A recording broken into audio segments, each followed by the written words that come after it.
اور نیچے صرف یونیورسٹی کا نام لکھا ہوا ہے، رول نمبر بھی نہیں مل رہا. تو دیکھیے کہ پھر اندازہ کیا کہ یہ فلاں رول نمبر، کسی کا آگے کچھ نظر آیا تو پتہ چلا کہ یہ فلاں ہے. تو اس طرح نہ کیجیے. پرچے کی تصویریں جو ہیں وہ واضح ہونی چاہیے، پتہ چلنا چاہیے کہ آپ کون ہیں.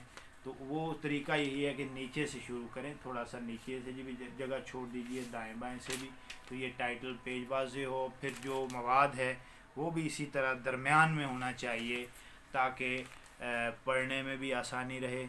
اور کوشش یہ کیجیے کہ آپ بلیک جو ہے مارکر یا پوائنٹر یا پین وہ استعمال کیجیے.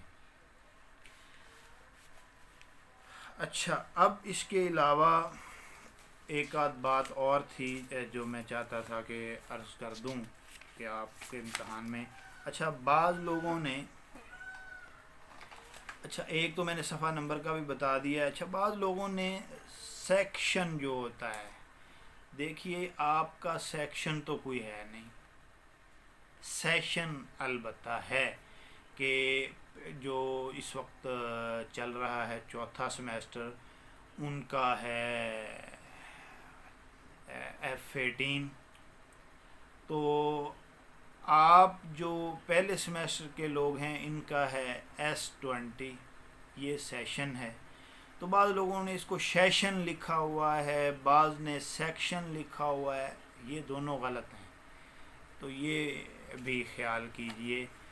اور پھر جس چیز کا آپ کو علم نہیں ہے، اب کلیات ماورا ایک کتاب کسی نے لکھی ہوئی تھی، اب کلیات ماورا کوئی کتاب نہیں ہے. اب ماورا جو ہے وہ ایک راشد نون میم راشد کا شعری مجموعہ ہے، تو اس کے کلیات راشد کے نام سے چھپے ہوئے ہیں جو ماورا بک ڈپو نے چھاپے ہیں. تو ایک اس چیز کا بھی خیال رکھیے کہ جو درست آپ کو کتاب کا نام معلوم ہے وہ لکھیے، جو درست معلوم نہیں ہے وہ چھوڑ دیجیے. یہ چند باتیں تھیں جو میں چاہتا تھا کہ پرچے کے حوالے سے آپ کے علم میں ہونی چاہیے. آپ نے جو پچھلی دفعہ غلطیاں کی ہیں وہ اس دفعہ نہیں ہونی چاہیے. اب اس کے علاوہ ہم چونکہ موضوع میں چاہتا ہوں کہ اس پہ مختصر بات ہو جائے، تو نفسیاتی جو تحریک ہے اس پہ ہم بات کریں گے، اور اس میں آزاد تلازمہ خیال، شعور کی رو، خود کلامی، انہیں بھی دیکھنے کی کوشش کریں گے.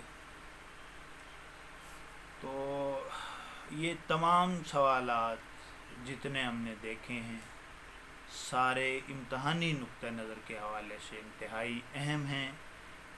آپ کسی سوال کو کم اہم مت سمجھیے. اب ان میں سے آپ کا جو حتمی امتحان ہے 40 نمبر کا بھی یہ پرچہ ہوگا، 30 نمبر آپ کے اسائنمنٹس کے اور جو آپ کا ہے حاضری وغیرہ ان کے ہیں.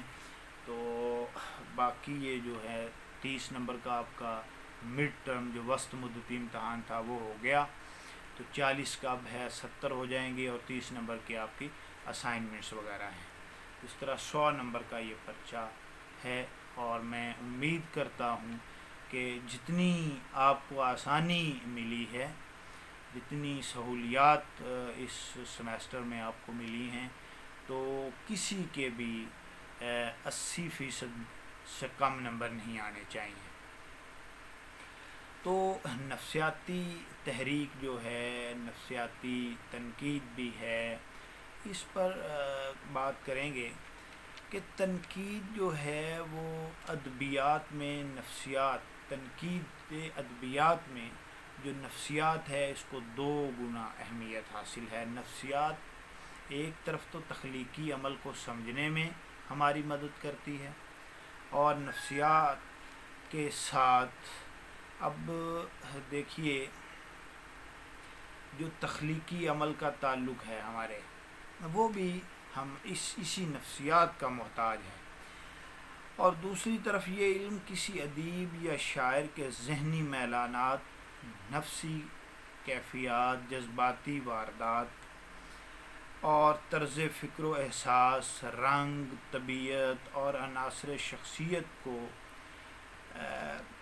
روشنی میں لا کر، اس کو واضح کر کے اس کی تخلیقات کو سمجھنے میں ہماری مدد کرتا ہے، اعانت کرتا ہے۔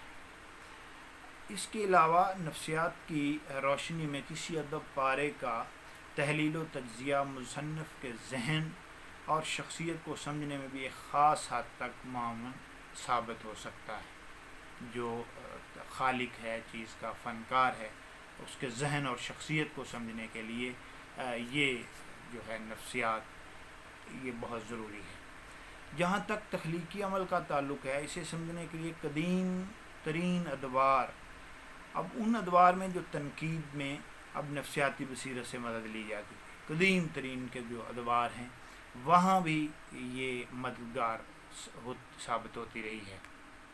ایک باقاعدہ تنقیدی دبستان کی حیثیت سے جو نفسیاتی تحریک ہے، جو نفسیاتی تنقید ہے، اس نے باقاعدہ ایک دبستان کی صورت اختیار کر لی ہے، اس کا اپنا ایک حلقہ ہے۔ تو دبستان کی حیثیت سے نفسیاتی تنقید، فرائڈ، سیگمنڈ فرائڈ کا نام آپ نے نفسیاتی دنیا میں سنا ہوگا، تو فرائڈ کے افکار سے شروع ہوتی ہے۔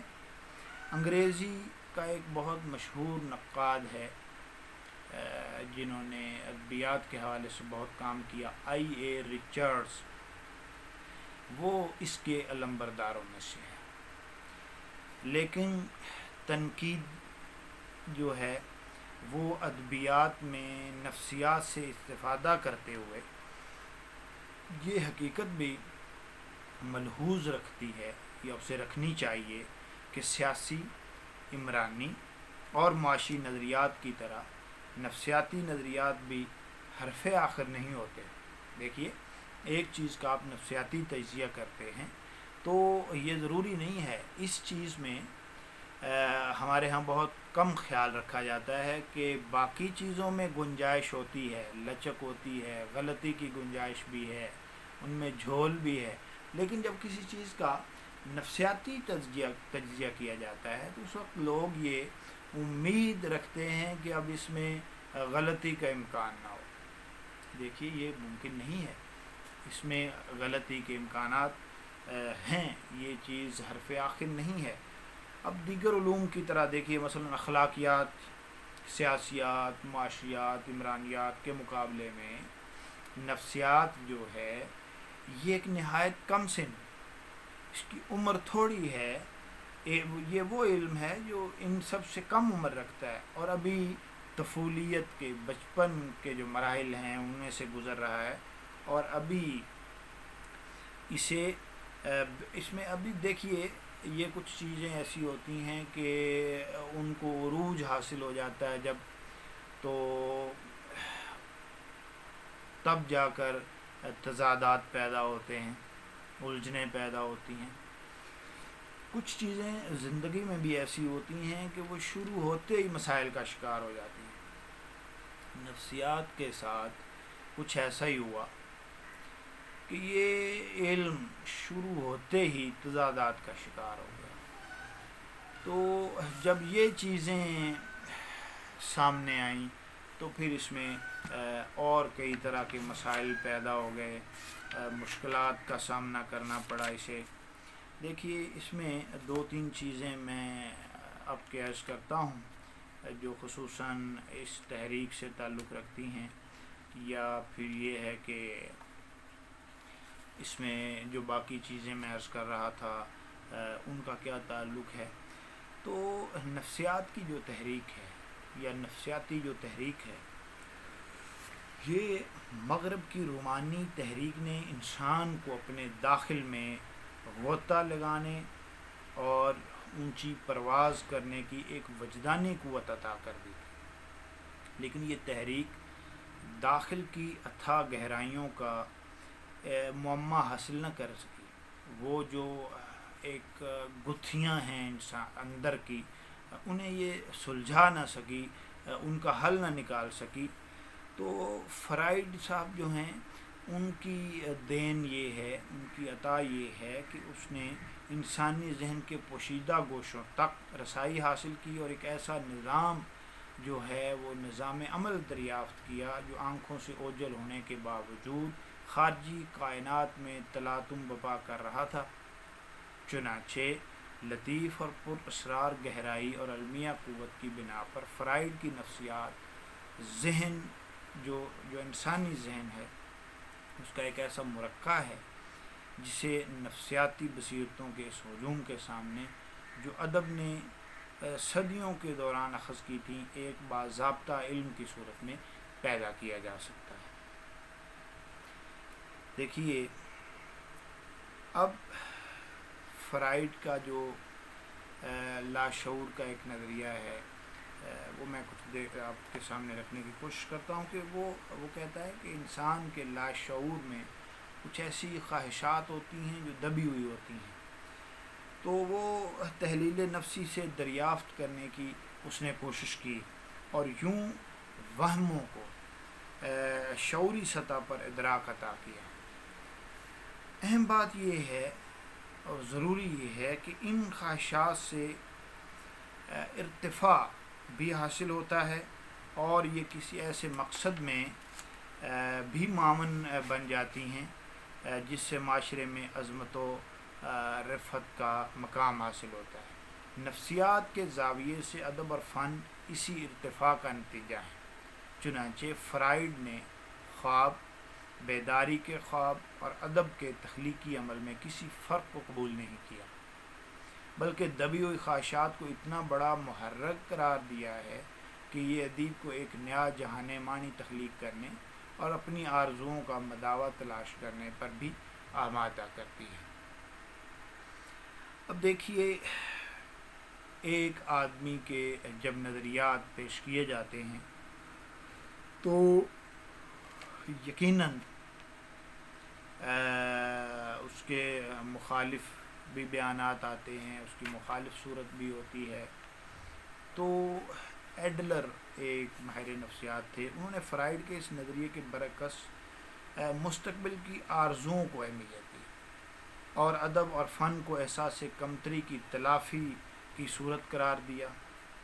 چنانچہ ایڈلر کے نزدیک انسان جبلتوں کے ہاتھ میں محض ایک کٹ پتلی نہیں بلکہ زندگی کی محرک قوت کی تلاش اس کا منتہی مقصود ہے. ایڈلر شعور اور لاشعور کے فرق کو قبول نہیں کرتا، بلکہ اس کا خیال یہ ہے کہ نیوراتی جو اعصابی نفسیاتی امراض ہیں وہ احساس ذات سے پیدا ہوتے ہیں اور مریض جو ہے اس احساس پر فتح یاب ہو کر استوت حاصل کرنا چاہتا ہے. اس سے جو حصول قوت کا جذبہ پیدا ہوتا ہے جو احساس کمتری پر غالب آنے میں مدد دیتا ہے. ادب اور فن کی تخلیق بھی احساس کمتری کو ہی زیر کرنے کی کاوش ہے. دیکھیے ان کا بیان کس طرح ان سے مختلف ہے. اب دیکھیے نفسیات کا تیسرا ایک اہم زاویہ، تیسرا ایک اہم پہلو یا تیسری ایک جو بڑا اس میں کردار ہے وہ یونگ کا ہے. تو یونگ نے جنسی قوت کے بجائے انسان کے اس جذباتی رویے کو اہم تصور کیا جسے وہ آباء و اجداد سے ورثے میں حاصل کرتا ہے. اس نے اسے بہت اہم جانا. اس بنا پر یونگ نے دیو مالا، خواب اور ادب کی علامتوں میں اشتراک کے عمل جو ہے وہ دریافت کیا اور ان میں مماثلتیں تلاش کر کے اجتماعی لاشعور کو تخلیق کا سرچشمہ قرار دیا. چنانچہ ادیب تخلیقات میں صرف اپنی آرزوؤں کا اظہار نہیں کرتا بلکہ اس کے فن میں صدیوں پرانے نسلی میلانات بھی جھلکتے ہیں اور وہ ایک نئی معنویت سے قدیم اور جدید عہد میں توازن پیدا کرتا ہے. دیکھیے لاشعور جو ہے، آزاد تلازمہ خیال جو ہے، اس پہ ہم بات کر رہے ہیں. اس میں کچھ چیزیں ہیں جو میں چاہتا ہوں کہ آپ کے گوش گزار کی جائیں، جن کا تعلق اس سے ہے اور آپ کو سمجھنے میں بہت مدد ملے گی. یہ انتہائی اہم نظریات ہیں، انتہائی اہمیت کے حامل ہیں. آپ کا جو یہ سمیسٹر ہے اس میں ان چیزوں کی بڑی جو ہے وہ اہمیت ہے. تو میں عرض کر دیتا ہوں کچھ چیزیں ان میں ہیں کہ جو شعور کی کانشیسنیس جو ہے وہ سٹریم آف کانشیسنیس، جو شعور کی ایک رو ہے، یا اسے بعض نے چشمہ شعور بھی کہا ہے. تو یہ سٹریم آف کانشیسنیس جو ہے کی اصطلاح کا اردو ترجمہ شعور کی رو کیا گیا ہے. یعنی بعض اصحاب اسے چشمہ شعور بھی کہتے ہیں، وہ بلکہ اسے ترجیح دیتے ہیں. اور داخلی خود کلامی کو بھی، جو داخلی خود کلامی انٹیریئر جو مونولوگ ہے وہ کہتے ہیں جی یہ بھی اس کا ایک نام ہے. تو مترادف اسے کہتے ہیں. یہ اصطلاح جو ہے جو ایک بہت عظیم فلسفی، معروف فلسفی ولیم جیمز ہیں، انہوں نے اپنی تصنیف جو تھی پرنسپل آف سائیکالوجی، جس کی اشاعت 1890 میں ہوئی، اس میں اسے استعمال کیا. اور اس اعتبار سے 19ویں صدی کی نفسیات کی اصطلاح ہے. تاہم 20ویں صدی کے افسانوی ادب میں کہ ایک خاص رجحان کی وضاحت اور تفسیر کے لیے ادبی ناقدین کو یہ اصطلاح بامعنی لگی، اس لیے اسے ادبی تنقید میں بار بار استعمال کیا گیا. ولیم جیمز نے تو اس اصطلاح کو بیدار ذہن میں خیالات اور آگاہی کے بہاؤ کے تسلسل کو ظاہر کرنے کے لیے استعمال کیا. ادبی ناقدین نے اسے اس افسانوی ادب کی وضاحت کے لیے استعمال کیا جس میں افسانوی کرداروں کے ذہنی عمل کا بہاؤ، خیالات، یادوں، احساسات اور ذہن میں ابھرنے والے تلازمات کے تال میل کے بیان سے گرفت میں لیا جاتا ہے. یعنی خارجی عمل سے زیادہ اہمیت ذہنی عمل کو ہوتی ہے. اب اس میں کچھ نام ہیں، جیسے جارج کا ہے، جیمز کا ہے. یہ دیکھیے ان کے گرفت تھی اس علم پر. تو وہ ان جیسے اور معروف جو ناول نگار تھے انہوں نے اس تکنیک کے ابتدائی نمونے تلاش کیے. تاہم فرانسیسی ایک مصنف تھے، ان کا بھی میں ذکر کر رہا تھا، جو ان کے ساتھ جو ہیں جیمز کے ساتھ جارج جو ہیں، تو وہ اس سلسلے میں زیادہ اہمیت دیتے ہیں کہ اگرچہ ان کے ہاں اس تکنیک کو استعمال قدر کم کیا گیا ہے، یا ان کے ہاں کھردرا پن ہے اس چیز کو استعمال کرنے کا یا اس اصطلاح کو، تو اس اسلوب کو جو کمال دیا وہ جیمز نے دیا. تو ان کے مشہور ایک ناول یولیسز کو اس اسلوب کا بہترین نمونہ قرار دیا جا سکتا ہے. دیکھیے رچرڈز کا میں نے نام لیا، ان کے ایک ضخیم ناول جو ہیں، اب ان میں ہیروئن کے جو ذہنی احساسات پر مسلسل ایک توجہ کی گئی اور توجہ رکھتے ہوئے اس تکنیک کو زبردست پھیلایا گیا. انگریزی ناول نگار خاتون ایک ہیں ورجینیا وولف، ان کے بڑے معروف ناول ہیں.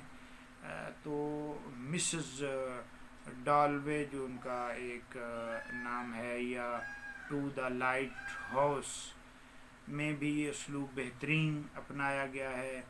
اس کے علاوہ ان کے جو خصوصاً ولیم جیمز کے جو ہیں اور ورجینیا وولف کے جو جدید فکشن پر گہرے اثرات ہیں، وہ اس چیز سے انتہائی متاثر ہیں.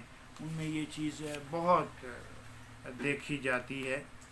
تو شعور کی یہ رو جو ہے اس کا مطالعہ ان تحریکوں میں یا ان تحریروں میں، خصوصاً جن کا یہ پورے ایک دبستان ہیں، جتنے لوگوں کا میں نے ذکر کیا ہے، ورجینیا وولف ہیں، جیمز ہیں، ریچرڈز ہیں، جارج ہیں، یہ اپنی سطح پر باقاعدہ ایک دبستان کی حیثیت رکھتے ہیں، تو انہوں نے اس چیز کو بہت استعمال کیا ہے اپنی تحریروں میں، اور اس چیز کا پرچار بھی کیا.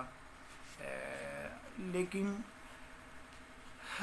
فرائڈ جو تھا وہ اس نے انسان کے حیاتیاتی زاویے کو اہمیت دی، اور اس نے وہی جو ابھی میں ذکر کر رہا تھا کہ جو کہ اعصابی نیوراتی جو کیفیات سے نجات دلا کر بطور انسان معاشرے میں اپنا مقام متعین کرنے پر مائل کیا لوگوں کو. اس نفسیاتی الجھن سے نکلنے کے بعد اس کیفیت کو اختیار کیا کہ آپ کی اپنی اہمیت بھی ہے. اب فرائڈ نے انسان کی اکائی کا تجزیہ کیا، لیکن یونگ نے اس کے محیط پر پوری نسل کو لے لیا اور ایک مخصوص قسم کی تمثالوں کا نام دریافت کیا، جنہیں اس نے ایک نام دیا تھا جو ہے ایک آرٹیکیپل جو امیجز ہیں ان کا نام دیا. اور اس کا نتیجہ یہ ہوا کہ فرد کے داخل اور معاشرے کے خارج میں ایک نئی ہم آہنگی کا احساس پیدا ہوا، اور فرائڈ کے نظریات جنہیں اس نے زندگی کے تجربوں سے حاصل کیا تھا ایک مرتبہ پھر نظری علوم کی طرف مائل ہونے لگے. اب دیکھیے، معاشرے کی حرکی قوت، بچپن کے سلوک سے پیدا ہونے والا شخصی تاثر اور ادراک کے محدود عمل سے جو ربط باہم پیدا ہوتا ہے، انسانی شخصیت اسی کا پرتو ہے. اب ایک نام ہے کیرن ہارنی کا. اس نے عورت کے احساس کمتری کو محبت کی تلاش پر محمول کیا اور نرگسیت کی وجوہات کے عدم تحفظ میں اسے تلاش کرنے کی کوشش کی. اب اس کے علاوہ جو شعور کی رو کا جو تعلق ہے، یا جن لوگوں نے، اب دیکھیے کہ وہ کہتے ہیں کہ انسان آزادی سے فرار حاصل کر کے غلامی کو قبول کرنے پر مائل ہو جاتا ہے. اس میں یہ چیز بھی اس سے تعلق رکھتی ہے. اس طرح جو آزاد تلازمہ خیال کی تحریک تھی، یا جس کا تعلق تھا نفسیاتی تحریک کے ساتھ، وہ بھی فرائڈ نے اس کے بارے میں یہ کہا کہ فرائڈ نے لاشعور کو پر اسرار دنیا دریافت کر کے انسان کو یہ آگاہی بخشی کہ وہ بیک وقت دو دنیاؤں میں زندگی بسر کر رہا ہے. ایک دنیا رنگوں اور خطوں کی دنیا ہے اور حد نظر تک پھیلی ہوئی ہے، دوسری حسیات کی دنیا ہے اور اس کا بہت سا حصہ آئس برگ کی طرح نظر سے پوشیدہ ہے. ادیب اور فنکار لاشعور کی اندیکھی دنیا سے اپنا رابطہ متخیلہ کے ذریعے قائم کرتا ہے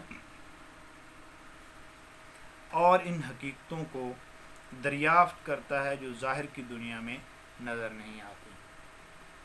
فرائڈ نے شعور کی اس مسلسل رو کو ابتدا میں نیوراتی امراض کے علاج میں استعمال کیا. چنانچہ جب مریض سب کچھ کہہ لیتا تو اس کا سینہ بوجھ سے ہلکا ہو جاتا. اب ورجینیا وولف نے شعور کی رو کو ادب میں استعمال کیا اور آزاد تلازمہ خیال کی تحریک پیدا کی. ابھی جو میں بات کر رہا تھا کہ ورجینیا اور یہ بڑے بڑے نام جو ہیں اس میں یہ اس طرف آئے کہ انہوں نے ادب میں شعور کی رو کو استعمال کیا اپنے ناولوں میں، اور پھر جو ہے وہ آزاد تلازمہ خیال کی جو تحریک تھی اسے پیدا کیا. تو شعور کی رو کا تصور امریکی ماہر نفسیات جیمز، میں نے نام لیا تھا کہ یہ بہت بڑا کردار ہے اس میں. اس نے معروض کو تجربے کا عکس قرار دیا اور موضوع اور معروض کے درمیان ایسا تلازماتی رشتہ تلاش کیا جو کسی منطقی ربط کے بغیر زندگی بھر قائم رہتا ہے۔ انسان گفتگو کے ذریعے اس کا کچھ حصہ ظاہر کر دیتا ہے، لیکن زیادہ حصہ زیر سطح گم رہتا ہے۔ نفسیات کے ماہرین نے اس گمشدہ حصے کو اہم تصور کیا اور اس کی محرک قوت سے بیش قیمت جو نتائج ہیں وہ اخذ کیے۔ اب اس میں دو تین باتیں بس رہتی ہیں جو میں چاہتا ہوں کہ آزاد تلازمہ خیال اور شعور کی رو کے حوالے سے۔ تو آزاد تلازمہ خیال جو ہے وہ فکری رجحان نہیں بلکہ ایک نفسیاتی کیفیت ہے۔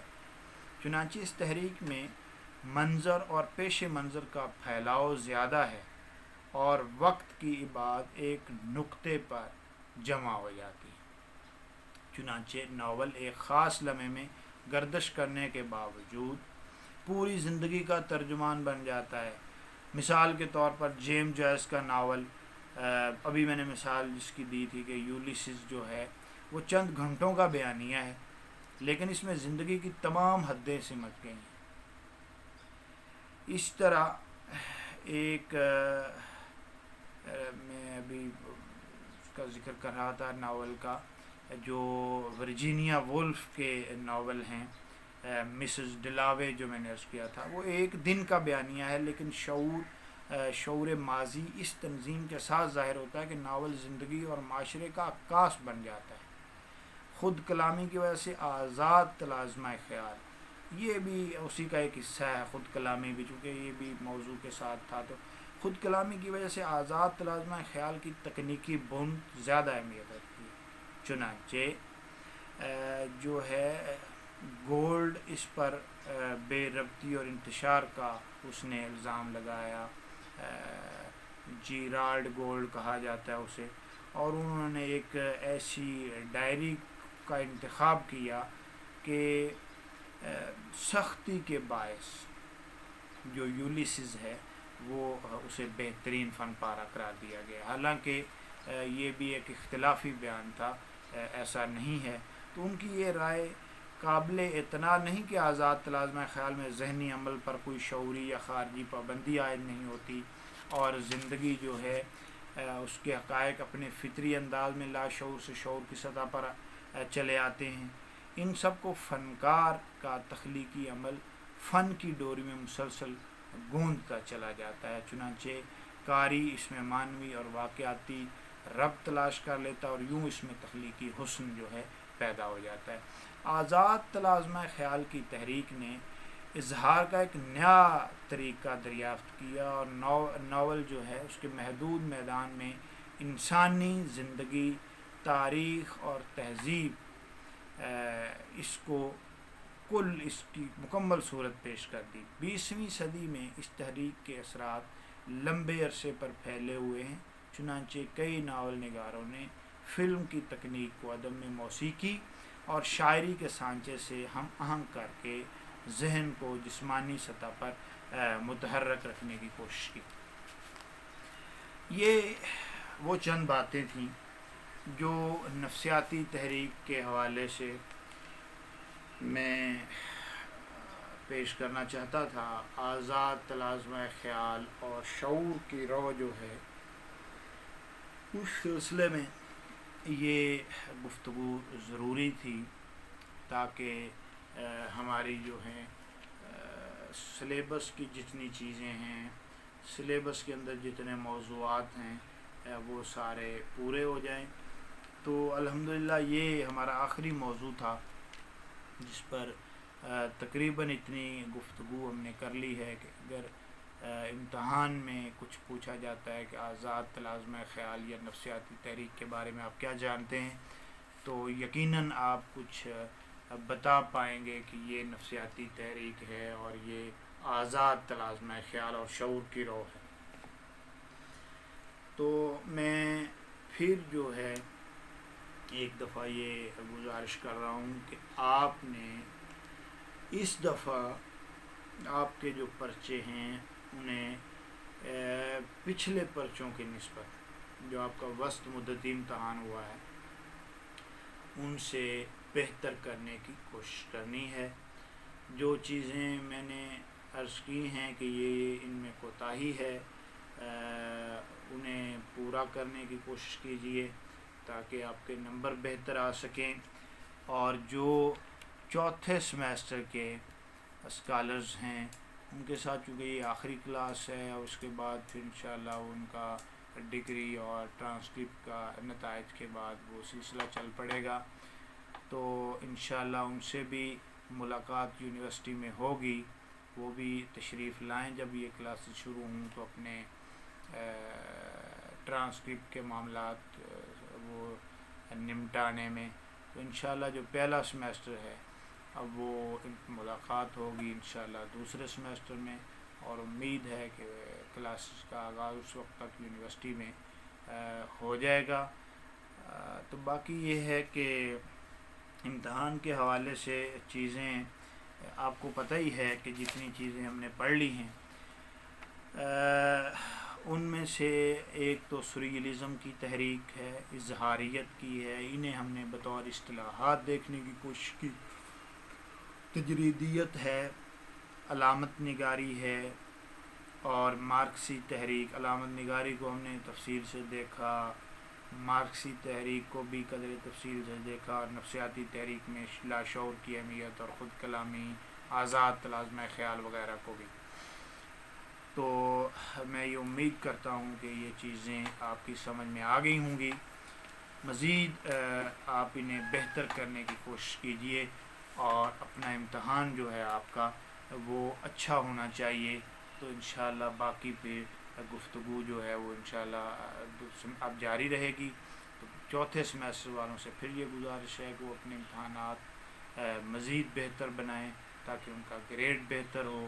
اس کے ساتھ چونکہ یہ آخری کلاس ہے، اب اتفاق ہی ہے کہ یونیورسٹی میں ملاقات ہو، تو دوسرے سمیسٹر والوں سے انشاءاللہ ہوگی۔ اگلے ہفتے آپ کے امتحانات ہیں۔ مزید اگر آپ کو کسی چیز کی ضرورت ہو، کوئی چیز سمجھ میں نہ آئے، تو میرا نمبر جو ہے وہ آپ سب لوگوں کے پاس ہے۔ آپ مجھے کسی بھی وقت فون کر سکتے ہیں، پوچھ سکتے ہیں، انشاءاللہ میں حاضر ہوں۔ تو انشاءاللہ باقی باتیں پھر دوسرے سمیسٹر میں ہوں گی باقی لوگوں کے ساتھ۔ اور چوتھے سمیسٹر والوں سے میں پھر یہ گزارش کرتا ہوں کہ وہ اپنے امتحان کو بہتر بنائیں تاکہ ان کا گریڈ بہتر ہو، اور انشاءاللہ ان سے بھی ملاقات یونیورسٹی میں ہوگی۔ تو تب تک کے لیے خدا حافظ۔